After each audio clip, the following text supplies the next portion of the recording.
President Paul Kagame of Rwanda has had it with Western powers always lecturing Africa about democracy. They are the big brother, they know it all, they're the blueprint and Bible of democracy. And any single step that Africa takes, the West is always there to remind them that, excuse me, what you're doing is not democratic. Excuse me, this leader that you've elected is not democratic in our rights. Excuse me, these new laws that you're enacting are not democratic in our eyes. And President Paul Kagame says a time has come where the chicken have come home to roost. Every single thing that the West has always criticized Africa about, they're currently going through it. And now they do not want to be criticized over the very same issues that they've been criticizing Africans about. So the other day, I attended a press conference that was held by President of Rwanda, Paul Kagame, with journalists from across the country who work for different media houses. And there was one gentleman that asked a really pertinent question.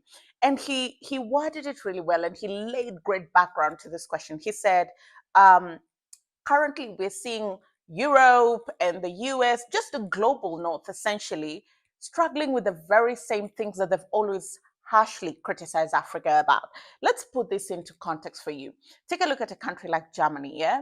They're going through economic hardship. Like, this is a time where the economy is feeling the impact of every other thing that's going on globally, plus their own internal challenges. There was a time they were technically in a recession because back to back, the growth in their quarters was not increasing. Take a look at a country like France. Total chaos. There have been protests. I've lost count for how many months protests have been going on in France. And this is a very, very, very important protest because you have people like farmers who are protesting. That tells you a group like farmers, they're the backbone of any community, not just in France, but also Europe and the rest of the world. That tells you that there are pertinent problems in that country. Emmanuel Macron called for a snap election, which, what's the English word? In Swahili, we say aliponea chupu chupu. He won by a very slight margin. I don't know if that makes sense. So that is the state of that country. There's no political cohesion. Economy is in tumble, and there's just no unity. The rates of crime are rising in that country, but nobody is saying anything. Stay with me. Stay with me. Nobody is saying anything. Then you have the US. Oh my God. Here we're going to spend a little bit more time. The US recently went to an election. They had two candidates. They had Kamala Harris and they had Donald Trump. Now, I tell you for a fact, if this election was in Africa, if it was Kamala Harris and Donald Trump vying in an African country, first of all, the West would have expected that the lady should win by a margin, and any other thing outside of that is undemocratic, is unconstitutional, and you're very backward people. What happened during that election? Donald Trump won all the 7 swing states. He won all the 7 swing states. The Democratic Party did not hold a nomination, rather did not have delegates pick who they wanted to be president. Joe Biden nominated Kamala Harris because of the internal party politics, and the party stood behind her. Where was the democracy in that? Right? We saw the coverage of that election and how President Donald Trump was vilified and called Hitler and all those things. If that election was in Africa and you tried that, my friend, the kind of sanctions that you would be hit with. But we let it slide because guess what? It's America doing it, right? The elections come, the elections go. Everybody is acting like they didn't use very unsavory language. Everybody is acting like the media wasn't trying to interfere with this election. Everybody is acting like the people who were doing the pollsters weren't extremely wrong about these elections. They called it a close election, and it was nothing close to a close election. Then let's go to the UK. Can you count how many times they've changed their prime minister? Can you count how many times the United Kingdom has changed their prime minister? Liz Truss did not even last 100 days. She was outlasted by, was it the lettuce or the cabbage?